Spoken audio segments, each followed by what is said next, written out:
तर मी आज घातलेली आहे व्हाईट कलरची काठापदराची साडी आणि याच्यासोबत मेकअप करायचा आहे. सगळ्यात पहिले सनस्क्रीन स्किप करता येत नाही उन्हाळ्याच्या दिवसांमध्ये.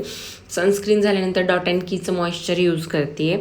त्याच्यानंतर आपण लावणार आहोत कन्सिलर पॅलेट. ही आहे मासची कन्सिलर पॅलेट. एक डार्कर शेड अप्लाय करायचा आहे, त्याच्यानंतर एक लायटर शेड आणि त्याच्यानंतर मी आय मेकअप करण्यासाठी पण कन्सिलर अप्लाय केलेलं आहे. नंतर एक लाईट पिंक शेड घेतलेला आहे, साडीमध्ये आहे त्याच्यामुळे.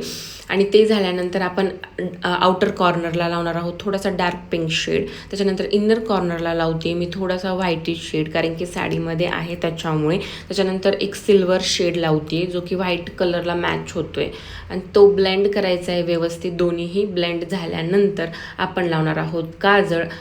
खालच्या साईडनीही लावायचं आणि थोडंसं ब्लेंड करत वरच्या साईडनीही लावायचं आहे.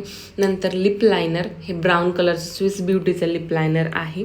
त्याच्यानंतर मी लावणार आहे लिपस्टिक, ही जी आहे कलर बारची लिपस्टिक आहे. आणि शेड येण्यासाठी मी ह्याला थोडंसं कन्सिलर अप्लाय करते, थोडासा वेगळा टिंट येण्यासाठी. आणि त्याच्यानंतर मी लिप ग्लॉस अप्लाय करते एक शाईन येण्यासाठी. एक जो न्यूड शेड येतो ना त्याच्यासाठी लिप ग्लॉस ॲड करते शायनिंगसाठी. नंतर अप्लाय करते आय लायनर, जे की आहे लॅक्मेचं. त्याच्यानंतर हे जे मी ब्लश यूज करणार आहे ते आहे लिप बाम, जे की निव्हियाचं आहे. एकदम छान ब्लेंड होतं आणि एकदम नॅचरल लुक जर हवा असेल तुम्हाला ब्लशवाला तर तुम्ही लिप बाम नक्की यूज करू शकतात, खूप सुंदर दिसतं.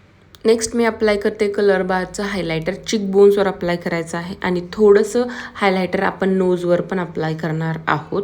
त्याच्यानंतर यूज करते मी आयब्रो पेन्सिल, नंतर नोज पिन, नंतर टिकली, नंतर ह्या बांगड्या आणि एकदम गेट रेडी झालेलो आहोत आपण. आणि हा लुक तुम्हाला कसा वाटला कमेंटमध्ये नक्की कळवा. Okay, bye.